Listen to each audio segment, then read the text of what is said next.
Good evening students, welcome to our YouTube channel channel classes Naini. मैं अंजनी तिवारी आप सबका अपने YouTube channel channel classes Naini में तहे दिल से हार्दिक स्वागत करता हूं। अभी तक हम लोगों ने क्या बात किया था, मेटल एंड नॉन मेटल के बारे में। हम लोगों ने मेटल के बेसिकली सारे प्रॉपर्टीज समझ लिया था, नॉन मेटल के कुछ कंडीशन हमने समझा था। साथ ही साथ कल हम लोगों ने बात किया था आयनिक सॉलिड के बारे में, मॉलिक्यूलर सॉलिड के बारे में। आज हम लोग बात करेंगे भाई कि आयनिक सॉलिड के कुछ प्रॉपर्टीज़ होते हैं, कुछ बेसिक नेचर होता है। अब इस नेचर को आप कैसे समझेंगे और इस नेचर के बारे में आपको क्या क्या समझना है। तो भाई जब भी आप आयनिक कंपाउंड की प्रॉपर्टीज़ बात करते हो, किसकी बात आप करते हो? आयनिक कंपाउंड की प्रॉपर्टीज़। तो यहाँ पे जब भी आप प्रॉपर्टीज़ की बात करेंगे तो यहाँ पे आपको कुछ स्पेसिफिक कंडीशन समझने होंगे, जिसमें आपका पहला कंडीशन क्या है? Physical state. क्या समझना है? Physical state. अब जब भी आपसे बात किया जाए स्टेट, तो आपको सबसे पहले दिमाग में क्या आ जाना चाहिए? स्टेट ऑफ मैटर याद आ जाना चाहिए। स्टेट ऑफ मैटर क्या है भाई? कि मैटर, पहले तो मैटर क्या होता है ये तो आपको पता है, आपने हमेशा से पढ़ा ही है कि मैटर क्या होते हैं। मैटर क्या होते हैं भाई? कि ऐसे पार्टिकल होते हैं, ऐसे कंपोनेंट होते हैं जिनके पास क्या होता है? मास होता है, और जो कहीं पे रख देने पे वो उतना स्पेस ऑक्यूपाई कर लेते हैं, तो उन्हीं को तो हम क्या कहते हैं? मैटर कहते हैं।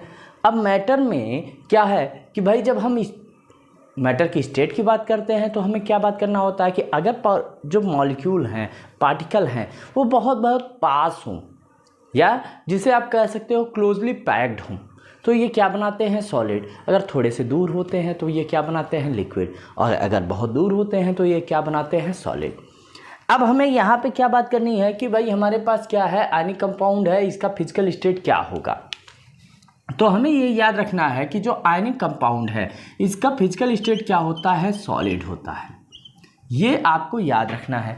अब जैसे आपने देखा होगा कॉमन सॉल्ट, जिसे आप सामान्य भाषा में क्या कहते हो बेटा? नमक कहते हो, जिसका फॉर्मूला क्या है? NaCl।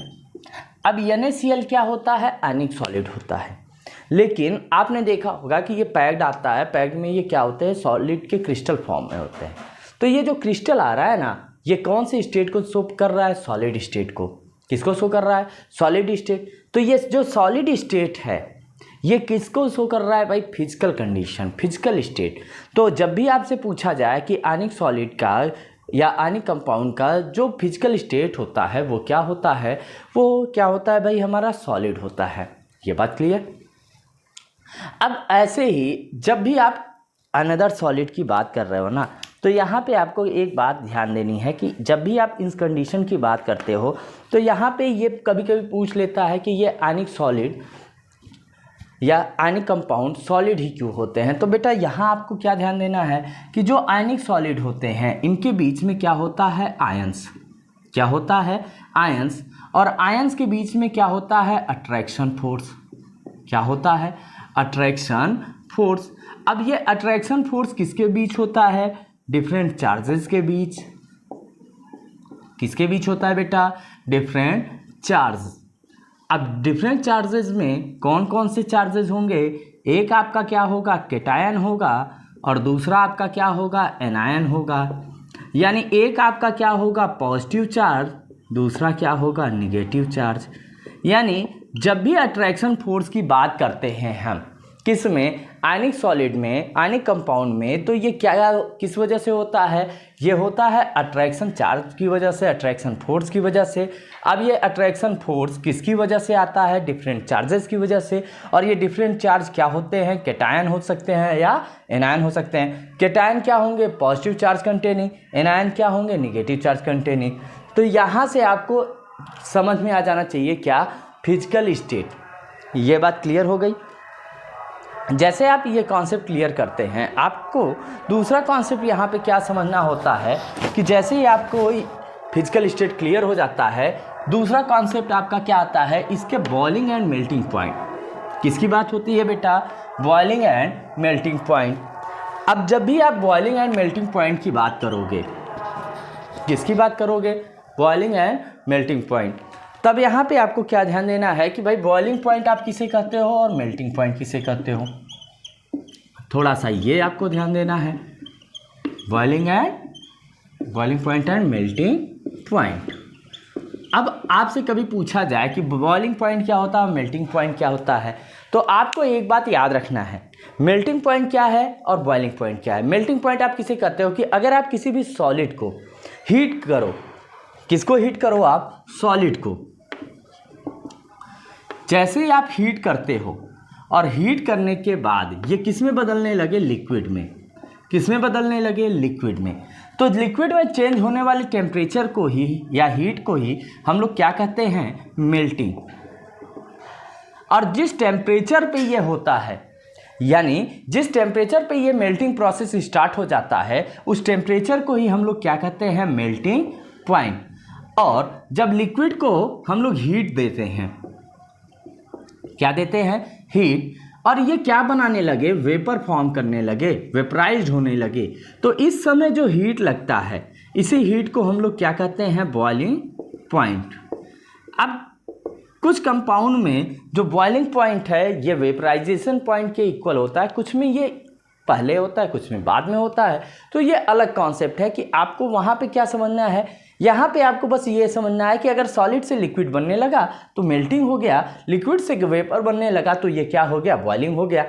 अब यहाँ पे पूछा क्या जा रहा है आपसे कि आयनिक सॉलिड है, आयनिक कंपाउंड है, तो इसमें बॉइलिंग पॉइंट और मेल्टिंग पॉइंट होगा कैसे? तो इसको समझने के लिए बस आपको एक कॉमन फैक्ट्स याद रखने हैं। क्या याद रखना है? कि the boiling and melting point, BP and MP. BP का मतलब क्या है? Boiling point. एमपी का मतलब melting point. Is high in ionic compound, यानी जो भी आयनिक कंपाउंड होंगे इनमें जो बॉइलिंग और मेल्टिंग पॉइंट होगा वो क्या होगा? ज़्यादा। यानी आयनिक कंपाउंड को हम आसानी से मेल्ट नहीं कर सकते या आयनिक कंपाउंड को आसानी से हम बॉयल नहीं कर सकते।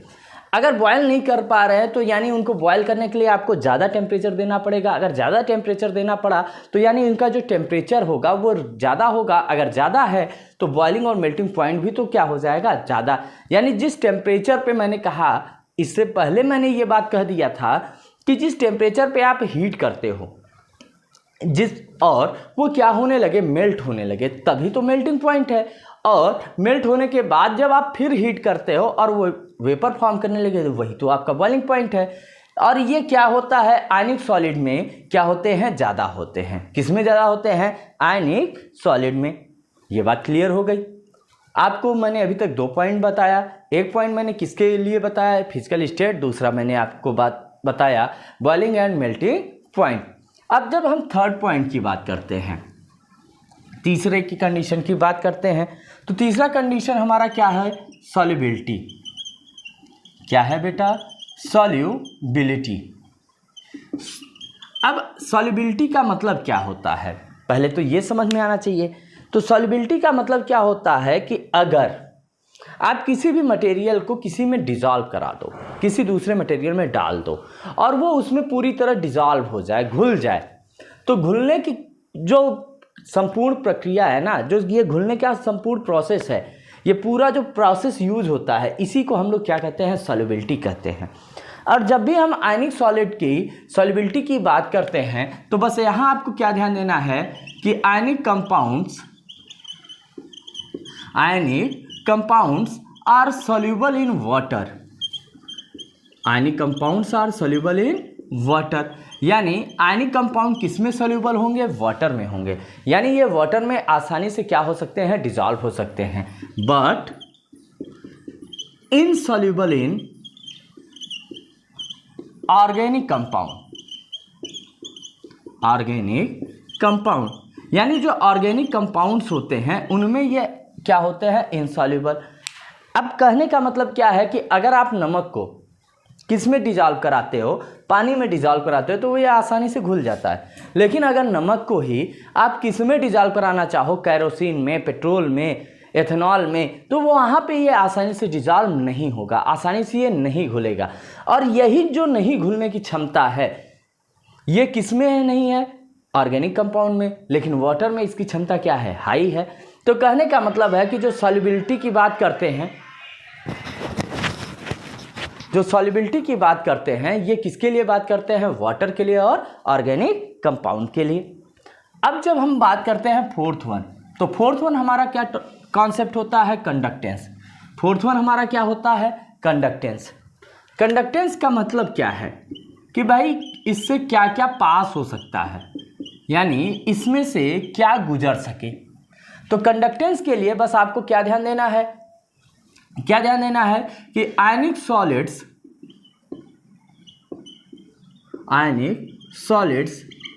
Are insulator in normal state but conductor in molten state. अब यहां पे आपको क्या समझना है, मैंने क्या कहा कि आयनिक सॉलिड क्या होते हैं, इंसुलेटर होते हैं किस कंडीशन में, नॉर्मल स्टेट। यानी ऐसे नॉर्मल कंडीशन में आप नमक में वायर लगा दो और लाइट पास करा दो, करंट पास करा दो, तो उसमें उस समय में आपको ये लाइट नहीं मारेगा। लेकिन अगर इसी को आप क्या कर दो, पानी में घोल दो और तब आप टच करो, तो ये क्या करे, बहुत तेज़ी से करंट मारेगा। तो ये जो करंट पास हो रहा है ना, ये किस में हो रहा है, मोल्टेन यानी घुलित अवस्था। यानी जब आपने इसे क्या किया, डिजॉल्व करा दिया, और डिजॉल्व कंडीशन में ये क्या होता है, कंडक्टर होता है, और नॉर्मल स्टेट में ये क्या होता है, इंसुलेटर होता है। ये बात क्लियर हो गई। अब मैंने आपसे अभी तक किसके बारे में बात किया, प्रॉपर्टीज़ ऑफ आयनिक कंपाउंड, जिसमें मैंने आपसे क्या क्या बात कर लिया है। मैंने आपसे बात कर लिया है इसके फिजिकल स्टेट के बारे में, मैंने आपसे बात कर लिया है इसके सॉल्युबिलिटी के बारे में, मैंने आपसे बात कर लिया इसके बॉइलिंग एंड मेल्टिंग पॉइंट के बारे में, और मैंने आपसे बात कर लिया कंडक्टेंस। अब हमारा जो नेक्स्ट टॉपिक है वो किससे है, अकरेंस ऑफ मेटल्स। यानी मेटल्स कहाँ पे प्रेजेंट होते हैं और कैसे होते हैं। तो अब एक बात दिमाग में आपको बैठा लेना है कि भाई जो मेटल्स होते हैं हमारे अर्थ क्रस्ट में प्रेजेंट होते हैं। थोड़ा सा मैं इसे भी इरेज करता हूँ। जब भी हम अकरेंस की बात कर रहे हैं तो अकरेंस कहने का मतलब क्या है कि कौन कहाँ पाया जा रहा है। अकरेंस का मतलब क्या है कि कहाँ पाया जा रहा है, कहाँ उपस्थित है। तो आपको क्या याद रखना है, metals are present in earth crust. कहाँ प्रेजेंट होते हैं, अर्थ क्रस्ट में, यानी हमारे ज़मीन की, यानी हमारी जो ये पृथ्वी है इसकी मिट्टी में क्या पाए जाते हैं, मेटल पाए जाते हैं। इसकी मिट्टी में ही क्या पाए जाते हैं, मेटल। अब ये मेटल किस तरीके से होंगे, इन मेटल को कैसे डिराइव किया जाता है। अब ये ध्यान देना कि अर्थ क्रस्ट में मेटल प्रेजेंट हैं और इन्हें दो फॉर्म में डिवाइड किया जाता है। एक कहा जाता है बेटा मिनरल, दूसरा कहा जाता है ओर। अब यहाँ पे पहले तो मेटल के अमाउंट की बात करें तो मिनरल में मेटल का अमाउंट क्या होता है, लेस, और ओर में क्या होता है, मोर। अब यहाँ से सिंपल सा आपको एक ट्रिक याद रखना, ओर यानी मोर, यानी ओर में क्या होगा, ज़्यादा मेटल होगा, मिनरल में क्या होगा, कम होगा। एक बात क्लियर हो गई। अब बेटा जो मिनरल है ये डेली पर्पस में यूज है, यानी इसका आप सिंपल सा घरों में यूज करते हो। आपने देखा होगा मिनरल वाटर, आप सुनते हो ना मिनरल वाटर, तो ऐसा वाटर जिसमें क्या मिक्सअप हो, मिनरल मिक्सअप हो। तो मिनरल क्या होगा भाई, बहुत कम अमाउंट में होगा। अगर कम अमाउंट में है तो उसे हम किस यूज़ में कर रहे हैं, डेली पर्पस में। लेकिन और यानी जो मोर अमाउंट है इसका हम लोग क्या करते हैं, इंडस्ट्रियल यूज। अब एक बात आपको ध्यान देना है कि मिनरल से हम एक्सट्रैक्शन ऑफ मेटल नहीं करते, यानी एक्सट्रैक्शन ऑफ मेटल कहाँ यूज किया जाएगा बेटा, ओर से। कहाँ से यूज किया जाएगा, एक्सट्रैक्शन ऑफ मेटल्स, यानी धातुओं को निकालना।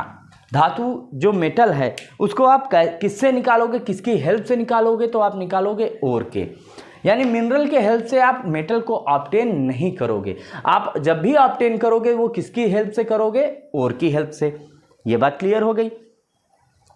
अब यहाँ पे आपको एक बात और समझना है कि हमारा जो ये अर्थ क्रस्ट है, अगर हम अर्थ क्रस्ट के अलावा हम बात करें, जैसे हमारे अर्थ की ही बात कर लें, तो हमारे अर्थ में मेटल अर्थ क्रस्ट में ही क्यों है भाई, एटमॉस्फेयर में भी हो जाना चाहिए। तो एक बात याद रखना कि मेटल क्या होते हैं, हैवीएस्ट, भारी होते हैं, और जो भारी चीज़ें होती हैं वो कहाँ जाना चाहती हैं, ग्रेविटेशनल फोर्स की वजह से नीचे, और जो हल्की चीज़ें होती हैं वो क्या होती हैं, उनके बीच में बॉन्डिंग क्या होती है, थोड़ी डिस्टिंक्ट होती है, जिससे वो दूर भागते हैं, और दूर भागते हैं तो इसलिए वो एटमॉस्फेयर में क्या है, हमारे नॉन मेटल्स, और हमारे जो अर्थ क्रस्ट है इसमें क्या मिलते हैं, मोस्टली मेटल्स मिलते हैं। ये बात क्लियर हो गई। यानी मेटल्स कहाँ पे होंगे, अर्थ क्रस्ट में। अब अर्थ क्रस्ट में मेटल है, अगर एटमॉस्फेयर की बात कर रहे हैं तो नॉन मेटल है। अब मेटल भी हमारे अर्थ क्रस्ट में दो फॉर्म में होता है, एक मिनरल होता है, दूसरा ओर होता है। मिनरल जो होता है उसे हम क्या कहते हैं, लेस अमाउंट कंटेनिंग मेटल, और ओर को क्या कहते हैं बेटा, हाई अमाउंट कंटेनिंग या मोर अमाउंट कंटेनिंग। मिनरल का हम लोग क्या करते हैं, डेली पर्पज यूज़ करते हैं, ओर का हम लोग क्या करते हैं, इंडस्ट्रियल यूज़, और इंडस्ट्रियल यूज़ करने की वजह से ही हम लोग क्या करते हैं, एक्सट्रैक्शन ऑफ मेटल कहते हैं। क्या कहते हैं बेटा, एक्सट्रैक्शन ऑफ मेटल। तो चलिए अब हम बात करते हैं एक्सट्रैक्शन ऑफ मेटल्स के बारे में। तो यहाँ पे बस आपको सिंपल कॉन्सेप्ट को याद रखना है। क्या है, एक्सट्रैक्शन ऑफ मेटल्स। किसका एक्सट्रैक्शन आप कर रहे हो, मेटल का ना। किसका कर रहे हो आप, मेटल का। तो बस आपको क्या याद रखना है, metals are generally extracted by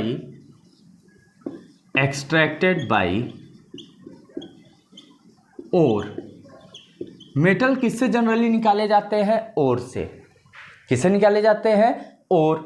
यानी मेटल जब भी निकाले जाएंगे तो किसकी हेल्प से निकाले जाएंगे, ओर की हेल्प से। अब ओर क्या होता है बेटा, ओर को कैसे निकालते हैं, तो ध्यान दें, आपने सुना होगा कि जैसे माइंस होते हैं, कोल माइंस से लोग कोल निकालते हैं, कोयला निकालते हैं, तो वो क्या करते हैं, under depth of earth surface जाते हैं। भाई पृथ्वी की जो लेयर है इससे बहुत नीचे जाते हैं, गहराई में जाते हैं, और वहाँ से निकालते हैं। इसी तरीके से जब भी हम ओर निकालते हैं वो भी हम क्या करते हैं, डेप्थ ऑफ सरफेस जाते हैं। अब डेप्थ ऑफ सरफेस जाएंगे तो यहाँ से हम लोग क्या निकालते हैं, ओर निकालते हैं। अब ओर तो हमारे पास आ गया, क्या आ गया, ओर आ गया। ओर में क्या होगा बेटा, मेटल्स प्लस इम्प्योरिटीज। क्या होगा बेटा, मेटल्स प्लस इम्प्योरिटीज। यानी ओर में पहले से ही इम्प्योरिटीज मेटल के साथ मिक्सअप होगी। अब मेटल के साथ मिक्सअप होगी तब हम क्या करेंगे कि जैसे मेटल के साथ मिक्सअप इम्प्योरिटीज हैं, तो इस इम्प्योरिटीज में से हम लोगों को क्या निकालना है, मेटल्स। तो हम लोग कुछ प्रोसेस यूज़ करेंगे। क्या यूज़ करेंगे, प्रोसेस यूज़ करेंगे। और उस प्रोसेस में आपको क्या ध्यान देना है, सबसे पहला आपको क्या ध्यान देना है कि भाई एक्सट्रैक्शन कर रहे हो तो सबसे पहले आपको क्या करना है कि जो इनरिचमेंट है, तो यहाँ पे मैं ऐसे लिख रहा हूँ, क्या करेंगे सबसे पहला काम, इनरिचमेंट ऑफ मेटल्स। यानी ओर से हम लोग क्या करेंगे कि मेटल को ज़्यादा कर लेंगे, इम्प्योरिटीज़ को कम करेंगे। तो इसके लिए आपको पहले तो सबसे पहला काम आपको यहाँ पे क्या याद कर रखना है कि यहाँ कितने प्रोसेस आप यूज़ करोगे। तो यहाँ पे आपको 3 प्रोसेस यूज़ करने हैं। कितने प्रोसेस, 3 प्रोसेस। पहला प्रोसेस आपका क्या होगा, आपका सबसे पहला प्रोसेस होगा ग्रेविटेशनल सेपरेशन। क्या होगा, ग्रेविटेशनल सेपरेशन। दूसरा प्रोसेस आपका क्या होगा, मैग्नेटिक सेपरेशन। और तीसरा प्रोसेस आपका क्या होगा, फ्रोथ फ्लोटेशन। अब आपके पास कितने प्रोसेस यूज करने हैं सेपरेशन करने के, 3 process, gravitational separation, magnetic separation and froth flotation. तो चलिए सबसे पहला आज हमारा ये जो सबसे पहला एक्सट्रैक्शन मेथड में है वो क्या है, ग्रेविटेशनल सेपरेशन। अब ग्रेविटेशनल सेपरेशन कैसे, किस टाइप के ओर का हम लोग करते हैं और इसको हम लोग कैसे प्रोसीड कराते हैं, इसको थोड़ा सा आपको ध्यान देना है। तो नाम ही है ग्रेविटेशनल, नाम से ही समझ में आ रहा है कि जिनकी ग्रेविटी ज़्यादा होगी, यानी जो हैवी मेटल होंगे। क्या होंगे? Heavy metal. याद रखिएगा कि जो हैवी मेटल होंगे इन्हीं का हम लोग क्या कराएंगे? Gravitational separation. अब हैवी मेटल में ग्रेविटेशनल सेपरेशन कराते कैसे हैं? हम लोग क्या करते हैं, एक लैडर लाइक स्ट्रक्चर फॉर्म कर लेते हैं। अब यहां से क्या किया जाता है बेटा, अपर सरफेस से, जैसे आपने देखा होगा आटा चक्की आपने देखा होगा ना, फ्लोर मिल, जिसमें फ्लोर को ऐसे ऐसे रखा जाता है। अब फ्लोर को ये रख दिया गया। अब यहाँ फ्लोर की जगह ये क्या है? आपका ओर है। अब फ्लोर, जैसे ही फ्लोर मिल में जैसे ही गेहूं नीचे जाता है तो वहाँ पे ये क्या करता है कि पीसा जाता है। लेकिन अब यहाँ पे क्या किया जाएगा, यहाँ पे वाटर सप्लाई दी जाती है, पानी। अब ये नीचे आके गिरेगा और इधर से क्या आ रहा है? वाटर आ रहा है। तो ये वाटर के साथ मिक्सअप होगा और ये ऐसे फ्लो करता चला जाएगा। अब यहाँ से ये वाटर सप्लाई हो रही है। अब इसमें क्या होगा कि जो थोड़ा सा प्योर और होगा वो यहाँ पे स्टोर होता चला जाएगा।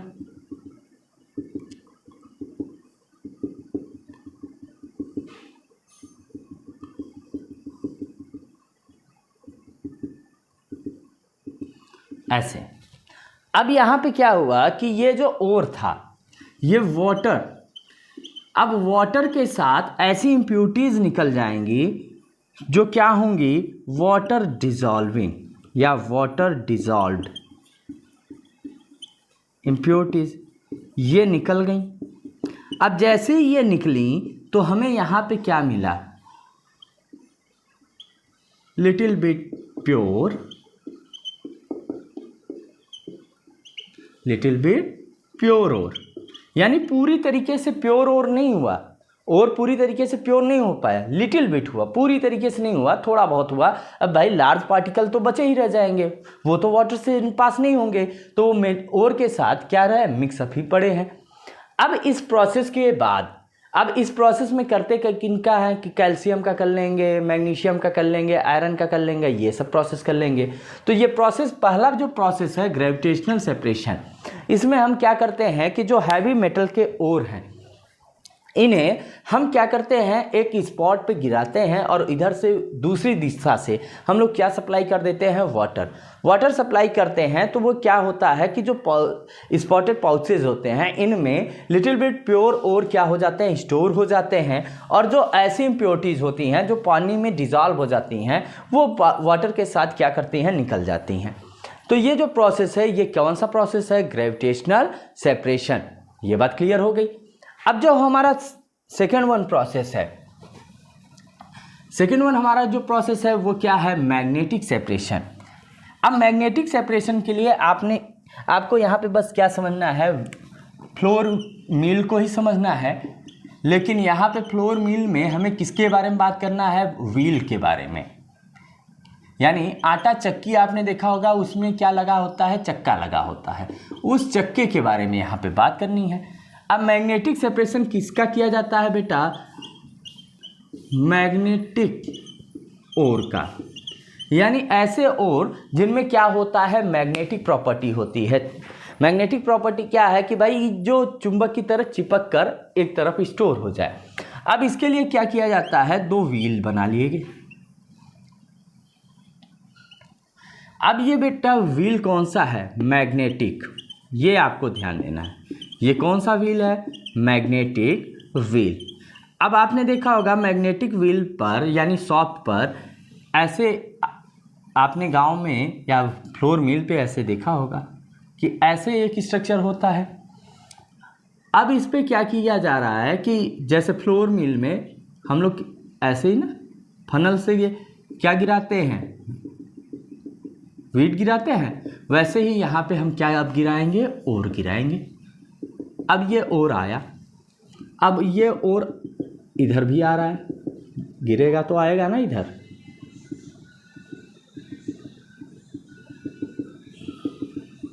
अब यहाँ से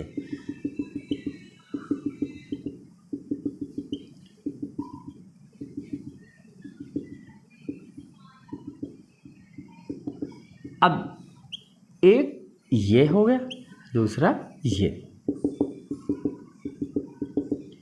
अब यहाँ पे आप ध्यान दो तो यहाँ पे अब दो कंडीशन फॉर्म हो रहा है, एक ये बन रहा है और दूसरा ये बन रहा है। अब ये जो होगा ये क्या होगा, मैग्नेटिक कोर होगा। क्या होगा, मैग्नेटिक कोर होगा। और ये क्या होगा, इम्प्योरिटीज।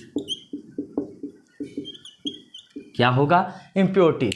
यानी मैग्नेटिक सेपरेशन में आपको बस क्या ध्यान देना है कि आपको मैग्नेटिक कोर लेना है, उस ओर में को आप जैसे व्हील होता है उस पर आप मूव कराते हो, मैग्नेटिक व्हील के कारण ये मैग्नेटिक प्रॉपर्टी रखता है, तो ऐसे ओर को अपने पास अट्रैक्ट करता है और जो इम्प्योरिटीज़ होती हैं उन्हें दूर फेंकता है, तो इम्प्योरिटीज़ दूर हो जाएंगी और मैग्नेटिक ओर पास में आ जाते हैं। अब इसमें हम लोग जनरली किसको लेते हैं, आयरन को लेते हैं, निकल को लेते हैं, कॉपर को लेते हैं। तो ऐसे एलिमेंट को, ऐसे मेटल को किसमें हम लोग प्रयोग करते हैं, मैग्नेटिक सेपरेशन में।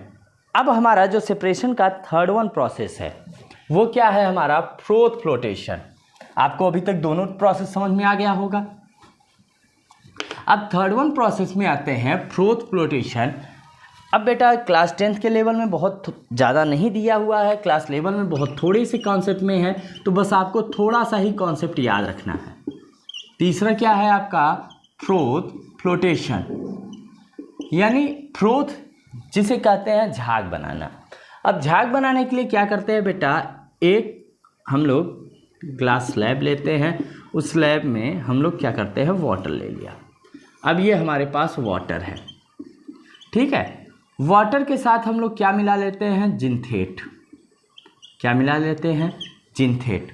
जिंथेट के साथ और क्या इसमें हम मिलाते हैं, पाइन ऑयल। पाइन ऑयल किसे कहते हैं बेटा, चीड़ का तेल बोलते हैं। अब वाटर लिया, जिंथेट लिया, पाइन ऑयल लिया, और तब हम लोग यहाँ से क्या डालते हैं बेटा, ओर। क्या डालते हैं, अब यहाँ से ये क्या आ रहा है, ओर। और जैसे ही ओर आया और हम लोगों ने इसे मिलाया, तो मिलाने के बाद क्या होगा, इम्प्योरिटीज़ सरफेस पे सेटल डाउन हो जाएगा। कौन से सरफेस पे, बॉटम सरफेस, यानी नीचे ये क्या आ जाएगा, इम्प्योरिटीज़। नीचे क्या आ जाएगा, इम्प्योरिटीज़। ये क्या होगा, इम्प्योरिटीज़। और यहाँ पे अपर सरफेस पे क्या बन जाएगा, फ्रोथ बन जाएगा। ये क्या है आपका, फ्रोथ। अब इस फ्रोथ क्या होगा, यहाँ पे प्योर फॉर्म होगा, इम्प्योरिटीज़ क्या होगी, सेटल डाउन हो जाएगी, तो आप आसानी से अलग कर सकते हो। अब ये जो फ्रोथ फ्लोटेशन है, ये प्रोसेस जनरली किसके लिए किया जाता है, सल्फर कंटेनिंग ओर के लिए। यानी अगर सल्फर ओर की बात किया जाए तो इसके लिए हम कौन सा प्रोसेस यूज़ करते हैं, फ्रोथ फ्लोटेशन। ये बात क्लियर हो गई। अभी तक मैंने आपसे सेपरेशन मेथड की बात किया, जिसमें मैंने आपसे ग्रेविटेशनल सेपरेशन की बात किया, मैग्नेटिक सेपरेशन की बात किया, मैंने आपसे बात किया फ्रोथ फ्लोटेशन की। तो अभी तक हम लोगों ने ये सारी कॉन्सेप्ट को क्लियर कर लिया है। अब इसके बाद हमारा जो नेक्स्ट वन प्रोसेस आएगा वो आएगा भाई ऑक्सीडेशन कराना, यानी जिसे आप कह सकते हो कैल्सिनेशन एंड रोस्टिंग। ये दो प्रोसेस आएगा, इसमें आपको के बारे में समझना है। फिर उसके बाद इसके बर्निंग नेचर के बारे में समझना है, जिसमें आपको किसके बारे में समझना पड़ेगा, आपको बेसिकली वहाँ पे जितने भी फर्नेस होंगे, जैसे blast furnace, muffle furnace, electrolytic furnace, इन सब के बारे में। और लास्ट वन प्रोसेस आपको क्या पढ़ना पड़ता है, प्योरीफिकेशन। और वही प्योरीफिकेशन प्रोसेस से ही आपको क्या मिलेगा, प्योर मेटल मिलेगा। ठीक है, तो आज के वीडियो में अभी तक हम लोगों ने जो बेसिक कॉन्सेप्ट पढ़ा है एक्सट्रैक्शन ऑफ मेटल के बारे में, वो उम्मीद है कि आप सबको समझ में आया होगा। और आप सबसे यही आशा करते हैं कि आप सब हमारे यूट्यूब चैनल को ज़्यादा से ज़्यादा लाइक करेंगे। चलिए मिलते हैं नेक्स्ट वीडियो में, तब तक के लिए धन्यवाद। जय हिंद, जय भारत।